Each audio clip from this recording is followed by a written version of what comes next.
माढा तालुक्यातल्या सीना नदी काठच्या जो गावं आहेत त्यांना पुराचा मोठा फटका बसलेला आहे। अनेक शेतकरी असतील घराचं जे आहे ते मोठं नुकसान झाल्याचं पाहायला मिळतं आणि या पार्श्वभूमीवर जे आहे ते माढा तहसील प्रशासनाच्या वतीनं या गावातील पूरबाधितांना जे आहे ते अन्नाची देखील सोय केली जाते। माढा तहसील प्रशासन या पूरबाधितांच्या मदतीला धावून आल्याचं एकंदरीत चित्र पाहायला मिळतंय। माढ्यातल्या तुळजाभवानी मंगल कार्यालयामध्ये तहसील प्रशासनाच्या वतीनं जे आहे ते पूरबाधित नागरिकांसाठी डब्याच्या जेवणाची सोय केल्याचं पाहायला मिळते। आपण जर पाहिलं या ठिकाणी तर पूर्णपणे दिवसभरातल्या 2 वेळेचं जेवणाची सोय जी आहे ती महसूल प्रशासनाच्या वतीनं केली जाते। आपण जर पाहिलं तर हा डब्याचं पॅकिंग आहे आणि या ठिकाणी जे आहे ते विविध NGOच्या संस्थेच्या वतीनं अनेक संस्थांच्या वतीनं इथं मदतीला जे आहे ते महिला असतील NGOच्या महिला आहेत त्या मदतीला आलेल्या आहेत। एकंदरीत आपण जर पाहिलं तर तहसील महसूल प्रशासनाच्या मदतीला अनेक सामाजिक संस्था या फूड पॅकिंगच्या मदतीला आलेले आहेत। मात्र हे जर काम पाहिलं तर हे महसूल प्रशासनाचं आहे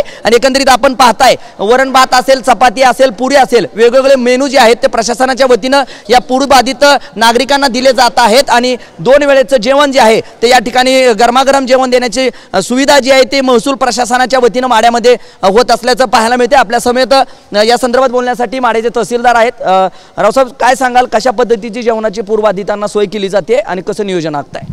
अचानक पूरग्रस्ती निर्माण झाल्यामुळे 16 गावातील आम्ही 4 ते 5 हजार लोकांना बाहेर काढलं।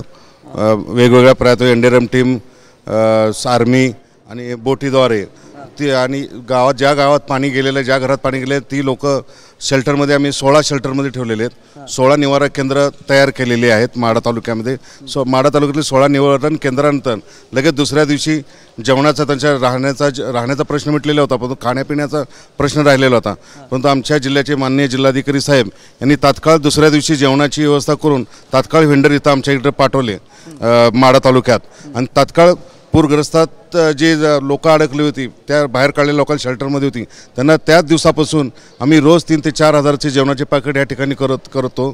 ती पॉकेट तात्काळ गाड्यातून त्या निवारा केंद्रावर पोहोच करतोय।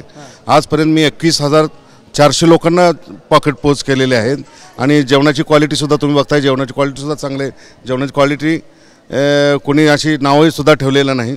सध्या जेवण चांगल्या प्रकारे पुरवत आहे, फक्त थोडं वेळ पुढे मागे कमी जास्त प्रमाणात होती। दिवसभरात किती वेळा हा डबा दिला जातोय पूरबाधितांना?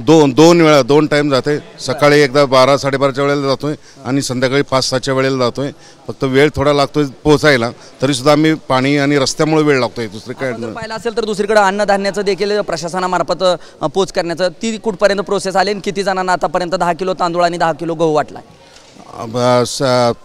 घरोघरी जे घरात पाणी गेलेलं होतं पूरग्रस्तांच्या त्यांना 10 किलो तांदूळ आणि 10 किलो गहू द्यायला आम्ही तात्काळ रेशन दुकानदार सुद्धा सूचना दिलेल्या आहेत। त्यांच्याजवळ आहे ते धान्य वाटपासाठी आलेलं ते धान्य पहिलं पूरग्रस्ताला द्या, नंतर ते रेशनिंगचं धान्य आपण दुसरा डिओ आल्यानंतर देऊ म्हणून आम्ही तात्काळ वाटपसुद्धा केलेलं आहे। आतापर्यंत एक 25 ते 30 10-11 गावात पोच झालेलं आहे ते पर्यंत। आपण जर पाहिलं तर हे माढा तहसीलदार होते संजय भोसले यांच्या पद्धतीने आपण जर पाहिलं तर एकीकडे महसूल प्रशासनाच्या वतीनं जो आहे तो अन्न पुरवण्याचं काम जे जेवणाची सोय जी आहे ती आपण होत असल्याचं पाहायला मिळतं। या ठिकाणी जर पाहिलं तर मेनू जर आपण पाहिला तर वरण भात असेल, चपाती असेल, पुरी असेल, असे वेगवेगळे मेनू जे आहेत या ठिकाणी दिल्याचं आपल्याला एकंदरीत पाहायला मिळतं। त्यामुळं एकंदरीत या ठिकाणी जे आहे ते प्रशासनाकडून पूरबाधितांना जेवणाची सोय जी आहे ती केली जाते। आपण जर पाहिलं तर जवळपास 4 ते 5 हजार लोकांना दररोज अन्नधान्याची जेवणाची सोय जी आहे ती पूरबाधितांना प्रशासनाच्या वतीनं आणि सोबतच पाणी बॉटल देखील दिल्या जात आहेत। प्रशासनामार्फत हा राबवण्यात येणारा उपक्रम आहे आणि दुसरीकडे प्रशासनातीलच तलाठी असतील, मंडळ अधिकारी असतील, हे गावोगावी जाऊन तिथं उपस्थित पूरबाधितांना हे जेवण पोच करण्याचं काम करतायत। माझा सहकारी कॅमेरा पर्सन सुनील काटकरसह मी संदीप शिंदे, TV9 मराठी, माढा, सोलापूर।